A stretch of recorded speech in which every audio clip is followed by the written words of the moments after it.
Here is a magenta shimmering ink by Organic Studios Unicorn Blood. Let's jump straight to the end with my opinion on this ink. The paper I'm using here is a Maruman Mnemosyne Notebook.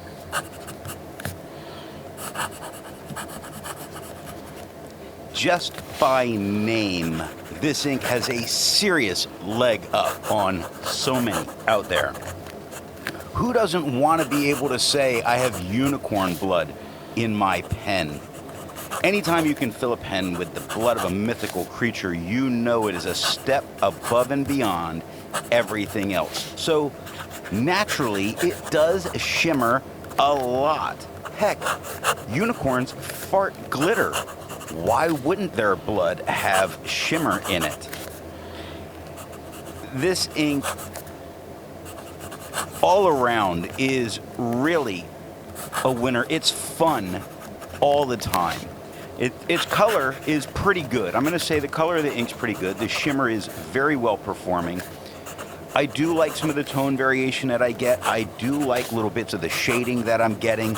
I keep coming back to the fact of the name, that I like having it in my pen. It's fun to say that that's what's in there. It's probably a reason I've already used a quarter of the bottle, and I've been putting it off for quite a while because I don't think you'd even be able to find this at one point. It was kind of a limited run, and sorry it took so long, but sometimes you have an ink that's so great you kind of hold it for a little bit for the right time. But now that it's open, I'm going to be working through this ink because it is just so much fun to use that how can you help but use it a lot? Can you tell that I like this ink a whole lot? So happy I have a bottle of it. I'm going to be just annihilating this bottle.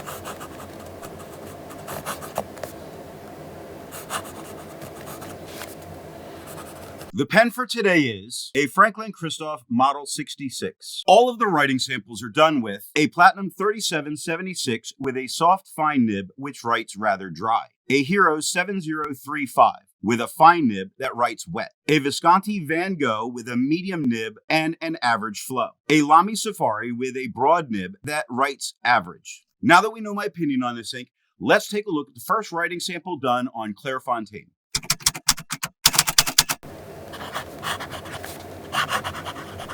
Looking at the soft fine nib, we get really a magenta. And that's fairly it, slightly pink leaning in what we're getting. We're really not getting very much of the shimmer coming through, which has a lot to do with it's a very dry writing pen. Now it's not feathering or spreading, it is shading some. You can see it in along, you can see it second line, the hall goes nice and dark to lighter to darker. Beautiful in everything it's doing. It's just lacking its shimmer.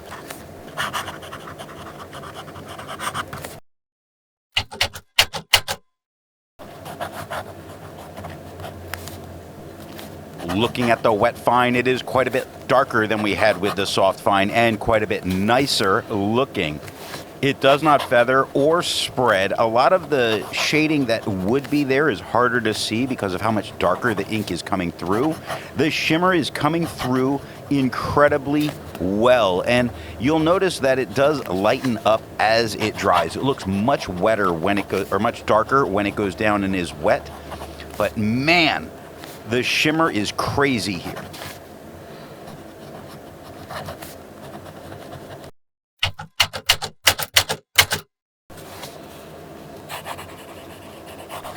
Looking at the medium nib, it does tend to look a little bit darker than what we had with the wet fine. I think some of that is just the shimmer in how it's looking, because the shimmer is going down fairly evenly, fairly nicely, really adding something to the magenta tone we're getting here as an entire of it.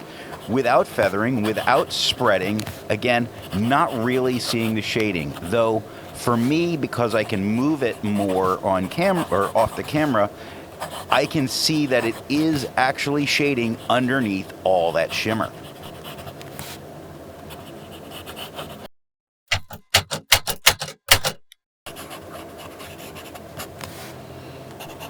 Looking at the broad nib, it is a little lighter than we had with the medium, even lighter than we had with the wet fine, not feathering, not spreading. It is shading. Shading is showing itself fairly well. We're also getting some of the shimmer going on with it, and it's not shimmering as well as it did with the medium or with the wet fine. Could be a pen thing, though to be honest, the shimmer doesn't seem to show itself as well through most of the broad writing.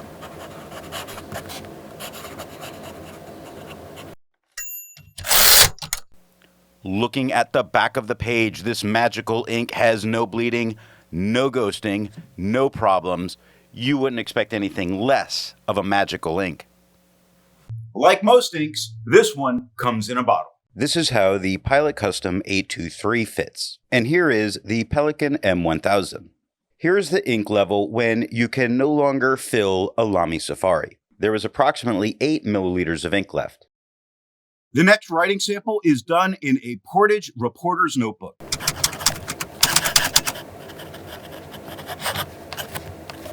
Looking at the soft fine nib, we get just a tad bit darker than we had on the Clairfontaine. It's not feathering or spreading.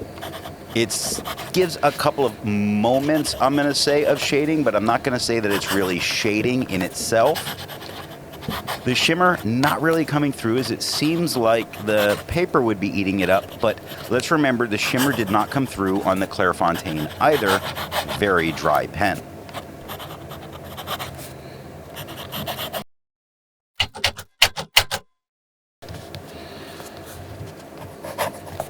Looking at the wet fine nib, quite a bit darker than it was with the soft fine. A little bit darker than it was on the Clairfontaine, and welcome back shimmer, even on this more absorbent paper.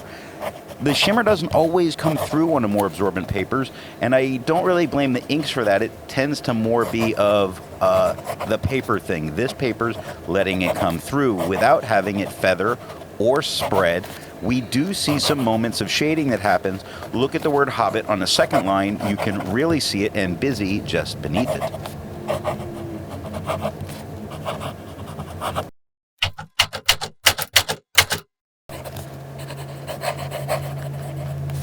Looking at the medium nib, it is lighter than we had with the soft fine nib.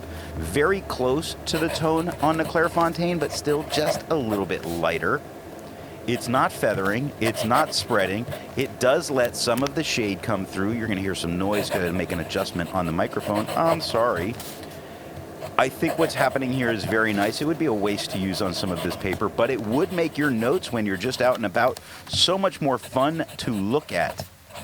Really, it's unicorn blood.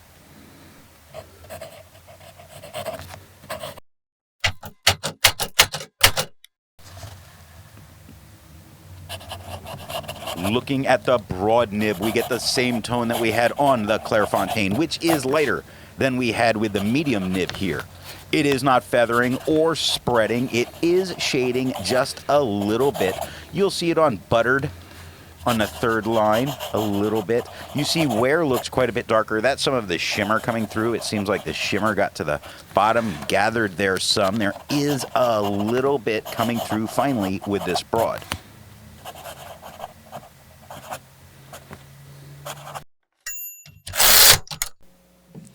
Looking at the back of the page, we don't have any kind of ghosting problem for the soft fine.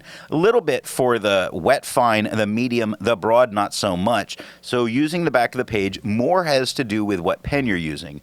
Nothing bled through and touched the page underneath. There's a lot to learn by doing multiple chromatographies. The one on the left is immediately put into water for 10 to 15 seconds. The one on the right, marked with a D, is let dry for 10 minutes before putting it into water.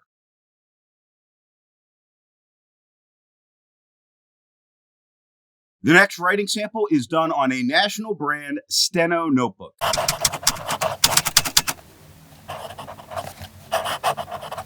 Looking at the soft fine nib, the tone has been affected by the paper where it's a little bit more of a red leaning, but still magenta. Not that I think you'd have to get this to pass in an office environment. If you're working in a professional space and you're running a high shimmer ink, I truly want to hear, because that is an amazing office to work in. It's not feathering, it's not spreading, it is shading. I am not seeing any of the shimmer come through. Now, it's shading more than it has in the past, so if shimmer would come through, it would here. I think the paper's defeating it.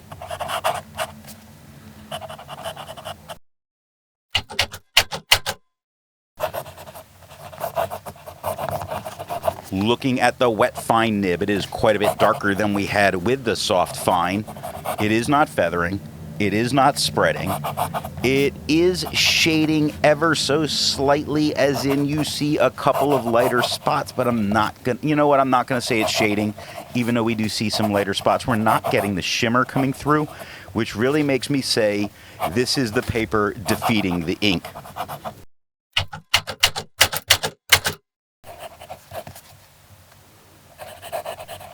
Looking at the medium nib, it is quite a bit lighter than we had on the Clairfontaine, quite a bit lighter than we have with the wet fine nib.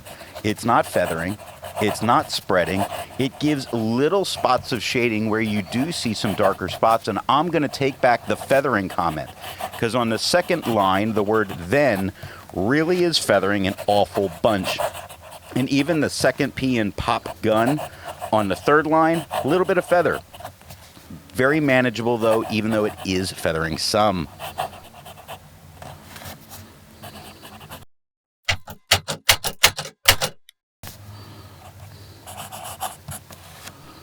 Looking at the broad nib, it is only a tiny bit darker than what we had on the Clairfontaine, but the tone of what we're having is a little different kind of a magenta. Still magenta.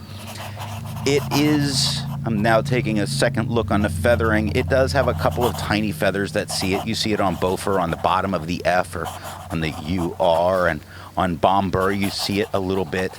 Tiny feathers, manageable to deal with, not spreading. Same thickness, I'm looking at them side by side. Not shading, not shimmering, defeated by the paper.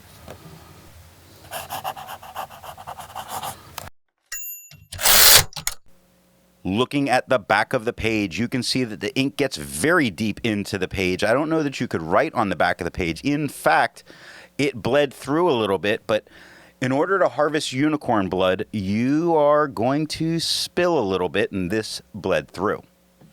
Resistance tests are done to see how this ink can be expected to perform on the page, and more importantly, how hard it may be to clean from your pen.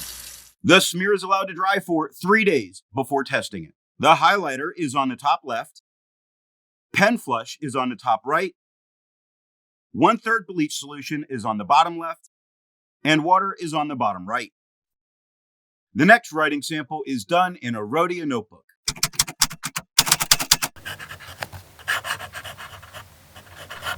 Looking at the soft fine nib, we get right about the same tone that we had on the Clairfontaine. We get no feathering, we get no spreading, we do get little bits of shading. You see that loud starts a little lighter, works its way darker, knock goes dark to light to dark. Shimmer, in this case, still not coming through with that soft fine. That very dry feed is really defeating the shimmer getting on the page, almost making me wonder what would happen towards the end when all of the shimmer's remaining in the converter.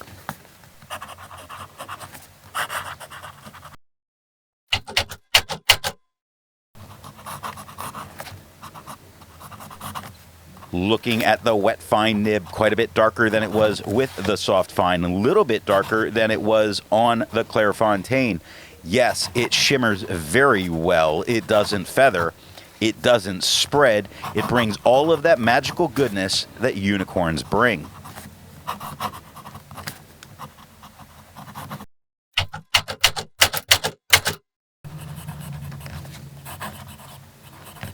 Looking at the medium nib, we get the same tone that we had on the Clairfontaine.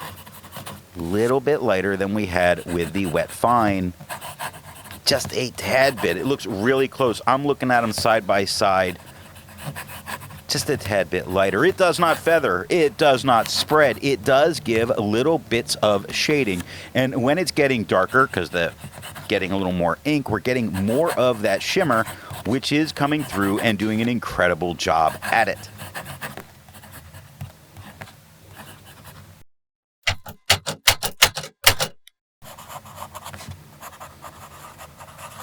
Looking at the broad nib, it is lighter than we had with the medium. It is a tiny bit lighter than it was on the Clairfontaine. We get no feather or spread. We do get some shading. You see it on and top.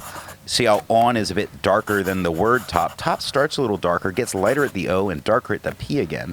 We are getting some shimmer here, a little more shimmer than we had on the Clairefontaine, making me think it's just flowing better through the pen, not something I'm going to hold against the paper in this case.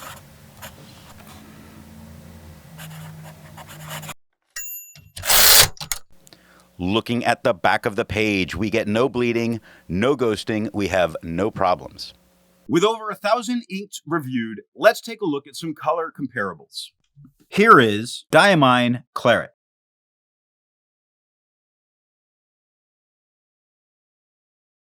Here is Monteverde Napa Burgundy.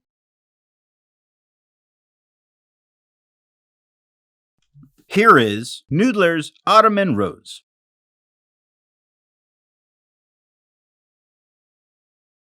Here is Robert Oster Burgundy.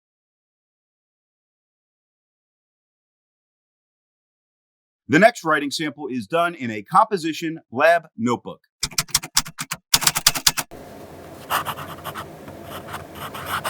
Looking at the soft, fine nib, it is just a little lighter and a little more muted than we had on the Clairefontaine. It is not feathering, it is not spreading, it is not shading. There is no shimmer coming through at all. It's just a very pink-leaning magenta at this point.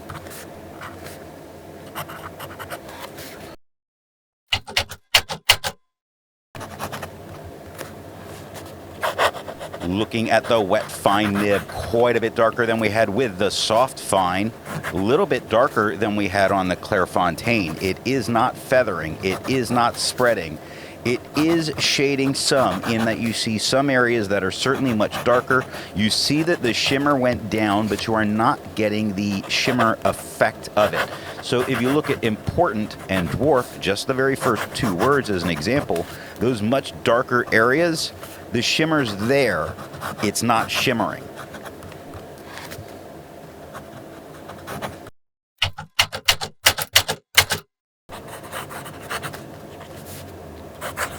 Looking at the medium nib, it is lighter than we had with the wet fine. It is lighter than it was on the Clairefontaine, quite a bit lighter than it was on the Clairefontaine, quite a bit more muted.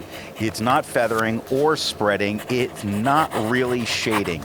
I could point to one or two darker spots, but only one or two spots. Absolutely nothing for shimmer is coming through. So you can use it with this if the only thing you care about is the color of the ink that you want to get.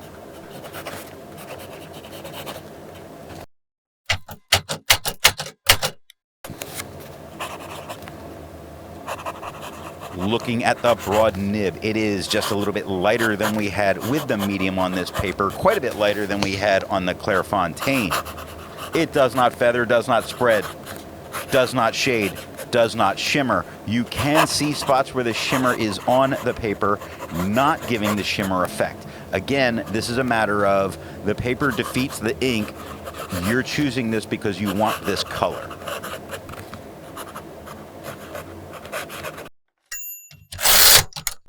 Looking at the back of the page, you see that we get no bleeding, no ghosting. Great to use because you can use both sides of the page without a problem. While it's nice to see ink in the same color family, I prefer to find an ink that complements its color on the page. Here is a blue-black ink by J.R.R. Bleu Nuit. Here is a gray ink by KWZ Gray Lux.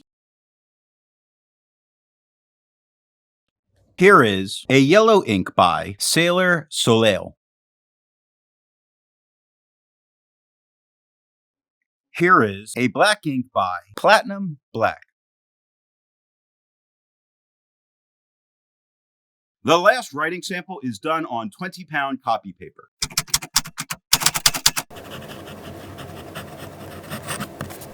Looking at the soft, fine nib, it is darker than we had on the Clairefontaine, but not tons darker, just a bit darker. It does feather just the tiniest bit and more in its darker areas. The feathers are really tiny, smaller than they were on the national paper, but they're there. There is a tiny bit of spread, but it is truly the tiniest bit of spread. So yes, it does shade, as I mentioned, but when it shades and you get those slightly darker areas, it is also feathering quite a bit more, and of course, the shimmer's not coming through.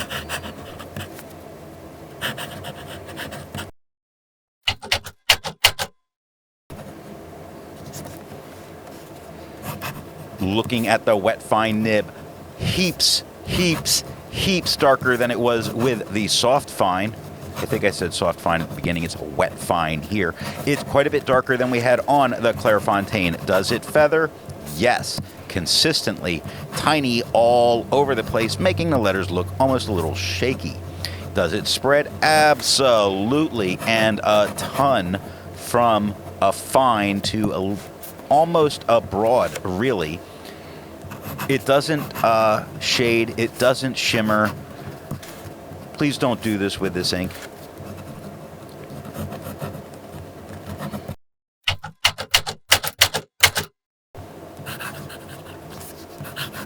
Looking at the medium nib. Now, it's quite a bit, it's a medium flow, so it's nowhere near as wet as that fine.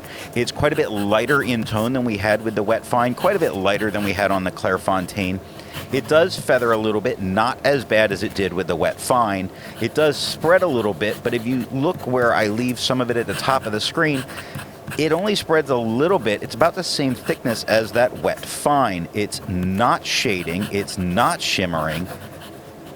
Once again, please don't use this ink on this paper. You're really wasting your unicorn blood. There's only so many mythical creatures we have to harvest this from.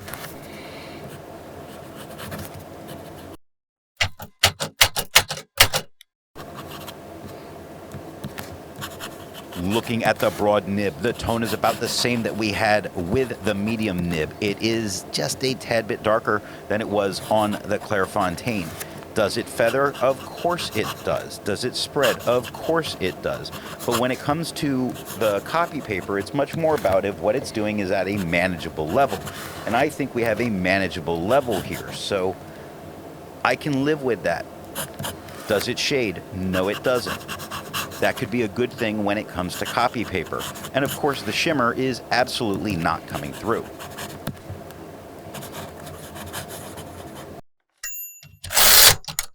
Looking at the page underneath, you see tons of spots where it bled through and touched that page underneath, being touched by unicorn goodness, but not good and not in a good way in this case. And we see it on the back of the page with the extreme amount of ghosting. There is no writing back here. So what nib and pen do I recommend using for this ink? The paper I'm using here is yellow Rhodia paper. The dry, soft, fine nib really lost something, not just the shimmer, but in its overall appeal. It really lost an awful lot compared to the wet fine. And you need a medium flow pen, really, for this ink, but wet is what you truly want of any nib size. I enjoyed using this ink, and what it really made me wish is that Van Gogh, because I really liked how that was looking on the page, but I wish it was a little bit wetter, put a little bit more of this shimmer down, and make this ink shine for all of its goodness. Really, I thought that gave me the best color, and I wanted to see it in its best way, the most shimmer. Other than that, I would have really chosen the wet fine from the pens that I used on this particular one. I hope you got something out of this video, and if you're not subscribed, I would invite you to do so now.